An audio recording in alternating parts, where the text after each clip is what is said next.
रमदान की रोशनियों में सबसे ज़्यादा जो चीज़ दिल को खुशी देती है वो है अपनों के साथ मिलके इफ़्तार करना। और जब बात हो इफ़्तार दावत की तो मेहमान नवाज़ी का मज़ा ही कुछ और होता है। और अगर आप भी सोच रहे हैं एक परफेक्ट दावत अरेंज करना तो ये वीडियो आपके लिए भी है, क्योंकि आज सिर्फ मैं आपको यूज़फुल टिप्स नहीं दूंगी बल्कि मैं भी एक इफ़्तार दावत होस्ट कर रही हूँ। तो चलें मिलकर प्लान करते हैं एक मेमोरेबल दावत जो सबको याद रहे, ताकि हमारे मेहमान भी खुश हों और हम खुद भी रिलैक्स फील करें। एनीवेज यहाँ पर हो रहा है सहरी का टाइम, जिसमें अयान भी मेरे साथ आज सहरी बना रहा है।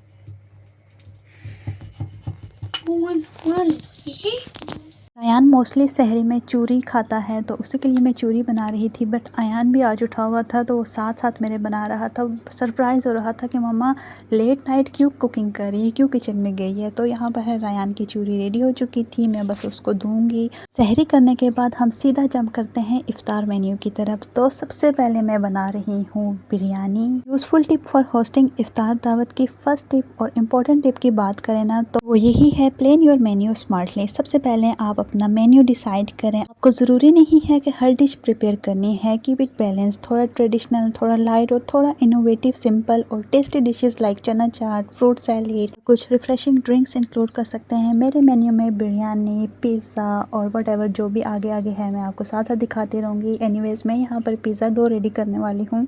होस्टिंग का सेकंड पर्पस भी यही है कि आप दूसरों की भी पसंद का ख्याल रखें। बच्चों को पिज़्ज़ा बहुत ज़्यादा पसंद है, सो उन्हीं के लिए मैं पिज़्ज़ा रेडी कर रही हूँ।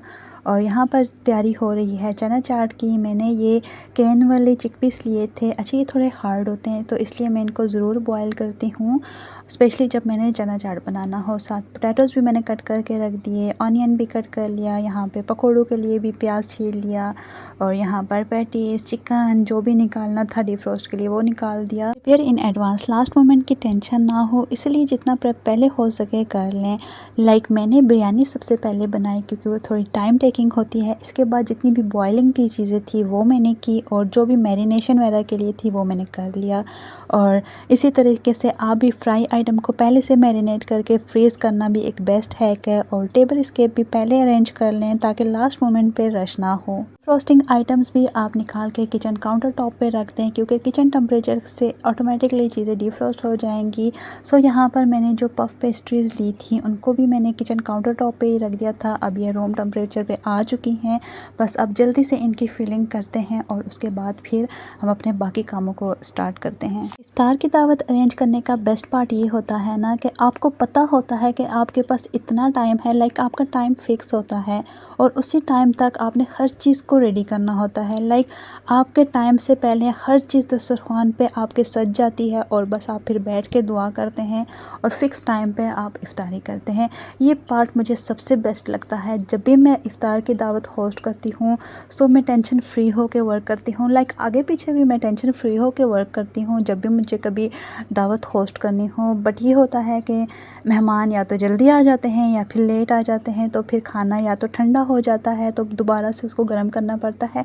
सो ये चीज़ थोड़ा मुझे हेक्टिक लगती है। सलाम उस पर कि जिसने बेकसों की दस्तगीरी की, सलाम उस पर कि जिसने बादशाही में फ़कीरी की, सलाम उस पर कि जिस चिकन पफ्स को मैंने शेप दे ली। बस इनको मैंने ट्रे पे शिफ्ट कर दिया क्योंकि लास्ट 15 मिनट जब रहते होंगे तो इनको मैं बेक कर लूँगी। साथ साथ ही मैं अब तैयारी कर रही हूँ चना चाट बनाने की। अच्छा चने और आलू मैंने बॉयल किए थे ना तो बहुत ज़्यादा गर्म थे, फिर मैंने उनका वेट किया पहले वो ठंडे हों रूम टेम्परेचर पे जब आएँ, तो तभी मैंने योगर्ट ऐड किया ताकि योगर्ट इसमें फटे नहीं। जो भी डिश बनती गई उसको मैं साथ साथ ही सर्विंग डिशेज़ में ट्रांसफ़र करती रही, क्योंकि साथ साथ मैंने बर्तन भी धोने होते हैं। अच्छा अगर टिप नंबर 3 की बात करूँ ना तो जब भी आप दावत प्लान करें तो सफाई का भी ख़ास ख्याल रखें। सबसे पहले तो यही होता है ना कि हम अपने घर को साफ़ करते हैं, लेकिन यहाँ पर जैसे छोटे अपार्टमेंट्स होते हैं तो हमें घर के साथ साथ साथ अपने किचन को भी मेंटेन करना होता है। लाइक अगर हम 8 to 10 डिशेस भी बनाते हैं ना, तो ऐसा किसी को फील नहीं होना चाहिए कि इस किचन में कुकिंग हुई है। लाइक बिल्कुल नीट एंड क्लीन किचन होना चाहिए। और मैं मोस्टली ऐसा ही करती हूँ, सारी डिशेस रेडी करने के बाद साथ साथ बर्तन धोती भी हूँ और लास्ट टाइम पे जो बर्तन रहते हैं उनको भी वॉश कर देती हूँ। और किचन बिल्कुल नीट एंड क्लीन होता है, बिल्कुल भी फील नहीं होता कि यहाँ पर कोई कुकिंग हुई है। और उसके बाद बखूर या फिर कोई भी फ्रेगरेंस लगा देती हूँ जिससे किचन में अच्छी फ्रेगरेंस आती है, फ्राइंग की कोई भी स्मेल नहीं आती। पैटीज़ को मैंने एग वॉश लगा के ओवन में ट्रांसफ़र कर दिया ताकि ये जितनी देर में बन रहे और मैं साथ अपने दूसरे काम कर लूँ। ओवन को ऑलरेडी मैं प्री हीट कर चुकी थी। इसको बेकिंग पे लगा के मैंने नमाज़ ब्रेक ली, चेंज वाला किया और फिर मैं दोबारा से आ गई थी किचन में। यहाँ पर अब मैंने शामी कबाब फ्राई करने थे। दावत होस्टिंग टिप्स के ऊपर अगर बात करें तो रमज़ान में हाइड्रेशन बहुत ज़रूरी होती है। सिर्फ शरबत या जूसेस वगैरह नहीं होने चाहिए, बल्कि सिंपल पानी भी होना चाहिए। इन्फ्यूज़्ड वाटर भी सर्व करें ताकि मेहमान हाइड्रेट फील करें। इसके अलावा कंफर्टेबल सिटिंग होनी चाहिए। अगर मेहमान ज़्यादा हों तो फ्लोर सिटिंग भी एक बेहतरीन ऑप्शन होता है। जितना मज़ा दस्तरखान बिछा के खाना खाने में आता है ना, इतना किसी और चीज़ में नहीं है। और सिटिंग के साथ आप लाइट को सॉफ्ट रखें और थोड़ी सी बैकग्राउंड नशीद या फिर लाइट म्यूज़िक को ऐड करना, ये भी एक बेस्ट ऑप्शन है। पेटीज़ भी अल्हम्दुलिल्लाह बेक हो चुके हैं और ये जो ट्रायंगल शेप में आपको पेटीज़ नज़र आ रहे हैं ना, इनकी फीलिंग थोड़ी डिफरेंट है। लाइक इसमें मैंने honey and fresh cream add की और इसका टेस्ट बहुत मज़े का था। मैं आपके साथ डिटेल में इसकी रेसिपी शेयर करूँगी फिर कभी। यहाँ पर दावत होस्टिंग की एक और यूज़फुल टिप शेयर करती चलूँ। लाइक हम जब भी इफ्तार दावत प्लान करते हैं ना, तो उसके बाद हमें इस चीज़ का ख्याल रखना चाहिए। इफ्तार के फ़ौरन बाद मगरिब की नमाज के लिए एक ऑर्गेनाइज स्पेस ज़रूर बनाएं। ये एक स्पिरिचुअल टच ऐड करता है और मेहमान भी इस चीज़ को बहुत ज़्यादा अप्रिशिएट करते हैं। अगर मस्जिद आपके घर के पास है तो मर्द हजरात के लिए ज़रूरी है कि वो मस्जिद में जाके नमाज बाजमात अदा करें। इसके अलावा औरतें घर में फ़ौरन से नमाज अदा करें, क्योंकि अक्सर हम इफ्तार दावत करके तो लेज़ी हो जाते हैं, फिर हम अपनी नमाज़ को स्किप कर देते हैं। मैंने मोस्टली ऐसा देखा है, इसी वजह से मैं यहाँ पर इस टॉपिक के ऊपर भी बात कर रही हूँ। सो काइंडली अपनी नमाज़ को स्किप ना होने दिया करें। ऐसे ही हम अगर और मिस्टेक्स के ऊपर बात करें ना, जिनको हमें मोस्टली रमज़ान में अवॉइड करना चाहिए। लाइक रोज़ा सिर्फ आपके भूखे प्यासे रहने का नाम नहीं है। रोज़ा तो हमारी ज़ुबान का भी होता है, आँख का भी होता है, हमारे कान का भी होता है। लाइक वो अमल जो हमें गुनाह की तरफ ले जाए, हर उस चीज़ से बचने का नाम रोज़ा है। रमज़ान तो सिर्फ खाने पे फोकस करने का नाम नहीं है, बल्कि ये इबादत, कुरान और सेल्फ रिफ्लेक्शन का महीना है। सलाम उस पर कि जिसके घर में चांदी थी न। इसलिए बहुत से लोग ऐसे मिस्टेक करते हैं कि रोज़ा रख के सिर्फ सो जाते हैं। रमज़ान में नींद मैनेज करना बहुत ज़रूरी है, बट इसका ये मतलब नहीं है आपने सहरी में खाया पिया और सो गए और अफ्तार से कुछ मिनट पहले ही उठे और इफ्तारी की।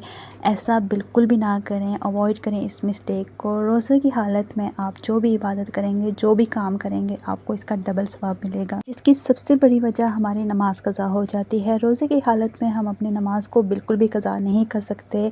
अगर आप लेट नाइट भी जाग रहे हैं, अगर आपको कोई ऐसा प्लान भी है, तो दिन के टाइम आप शॉर्ट नैप ले लें, जिससे आप बहुत ही ज़्यादा रिलैक्स फील करेंगे। जो लोग रात को नहीं उठ सकते वो मोस्टली अपनी सहरी को भी स्किप कर देते हैं, और सहरी को स्किप करना एक कॉमन मिस्टेक है जो दिन भर की एनर्जी लेवल को अफेक्ट करती है। इसीलिए सहरी ज़रूर करें और फाइबर रिच और प्रोटीन पैक्ड फूड इंक्लूड करें, जिससे आपका एनर्जी लेवल बिल्कुल भी लो नहीं होगा। एक कॉमन मिस्टेक जिसका हमें ख्याल रखना चाहिए वो ये है कि इफ्तार का फूड वेस्ट ना करें। लाइक हम बहुत ज़्यादा डिशेस अगर बना रहे हैं तो उसकी क्वांटिटी कम कर लें। इससे क्या होगा कि हमारा फूड भी वेस्ट नहीं होगा, क्योंकि रमज़ान का असल मकसद ही शुक्र और मॉडरेशन है। इसीलिए इफ्तार का फूड वेस्ट ना करें। एक्स्ट्रा फूड को शेयर करना या पोर्शन कंट्रोल रखना बेस्ट प्रैक्टिस है। इफ्तार के मेन्यू में जब दस्तरखान भरा होता है तो इसी तरह हम ओवर ईटिंग भी करना शुरू हो जाते हैं। तो ये मिस्टेक जो है हमें अवॉइड करनी चाहिए रमज़ान में स्पेशली। जल्दी जल्दी ज़्यादा खाना सिर्फ डाइजेशन को डिस्टर्ब करता है, इसीलिए इफ्तार को लाइट और ग्रेजुअल रखें। पहले डेट्स और पानी, फिर हल्का फुल्का फूड ट्राई करें। यही कुछ टिप्स जिनको आई एम ऑलवेज फॉलोइंग। अगर आपको ये टिप्स यूज़फुल लगी तो वीडियो को लाइक करें, और अगर आपको पास अपना स्पेशल इफ्तार दावत होस्टिंग हैक है तो कमेंट्स में मेरे साथ ज़रूर शेयर करें। अल्हम्दुलिल्लाह अल्हम्दुलिल्लाह सब डिशेस रेडी हो चुकी हैं। यहाँ पर मैंने दस्तरखान भी लगा दिया और रूम को कुछ इस तरीके से डेकोर कर लिया। आज मैंने ये डेकोरेशन ऊपर रख ली क्योंकि गेस्ट भी आ रहे हैं तो स्पेस का इशू ना बने, इसी वजह से मैंने इस तरह से कुछ सेटअप किया। और बस इन सब कामों के साथ साथ मैंने किचन को भी क्लीन कर लिया और जितनी भी डिशेस थी इनको मैंने किचन के काउंटर टॉप पे ही रख लिया। जस्ट अब इसको मैं दस्तरखान पे सर्व करूँगी। न सोना था सलाम उस पर के टूटा बोरिया जिसका बिछोना था, सलाम आमिना के लाले महबूबे सुबहानी, सलाम फ़ख्रे मौजूदात फ़ख्रे नूहे इंसानी। अल्हम्दुलिल्लाह इफ़्तार हमारा हो गया, गेस्ट को खाना भी सर्व कर लिया, गेस्ट के साथ टाइम भी अच्छा स्पेंड हो चुका था। गेस्ट जब चले गए तो किचन का कुछ हाल ऐसा था, जस्ट जो सर्विंग डिशेस थी वही रिमेनिंग थी, तो इनको जल्दी से मैंने वॉश किया। सो ये भी एक टिप है कि आप गेस्ट के जाने के फ़ौरन बाद ही अगर क्लीनिंग स्टार्ट कर देना तो आपका काम डिले नहीं होगा, क्योंकि अभी भी और बाद में भी आपको ही करना है। अगर आपने कोई हेल्पर रखी हुई है तो ये तो बेस्ट ऑप्शन है। अगर मेरी तरह आपने कोई हेल्पर नहीं रखी हुई तो फ़ौरन से हर एक क्लीनिंग को आप कर लें ताकि सारे काम आपके ख़त्म हो जाएं, आप स्ट्रेस फ्री होकर फिर रेस्ट करें। तो फटाफट से धोते हैं इन सब बर्तनों को। ये देखें कुछ इस तरह से जमा हुए थे बर्तन। अच्छा, खाना मैंने जो सर्व किया था उसमें मैंने बिरयानी बनाई थी, बट उसको मैं कोई भी क्लिप नहीं क्ले से की। तो अल्हम्दुलिल्लाह किचन को यहाँ पर मैंने साफ़ कर लिया, झटपट से किचन साफ़ हो गया, बट इसके पीछे 2 घंटे की मेहनत थी मेरी।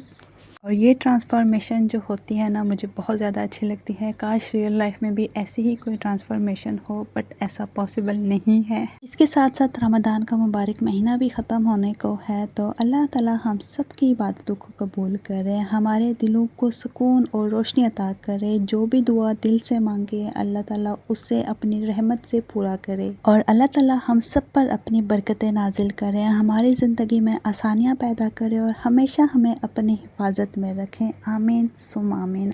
आप सब भी मुझे और मेरी फैमिली को ज़रूर दुआओं में याद रखा करें। किचन क्लीन करने के फ़ौरन बाद ही मैंने वैक्यूम भी लगा लिया था, किचन से भी और रूम से भी। इस तरह से मेरी क्लीनिंग 100% डन हो चुकी थी। मैं बिल्कुल रिलैक्स होकर बैठी। मैंने एक कप चाय बनाया और लेफ़्ट ओवर शामी कबाब था, उसी को एंजॉय किया। तो बस मैं अपना व्लॉग भी यहाँ पर एंड करूँगी। आई होप आज की ये वीडियो आपको अच्छी लगी होगी, तो जल्दी से सब्सक्राइब करें, लाइक करें, शेयर करें, कमेंट करें और अपना बहुत ज़्यादा ख्याल रखें। वंस अगेन टेक केयर, अल्लाह हाफिज़।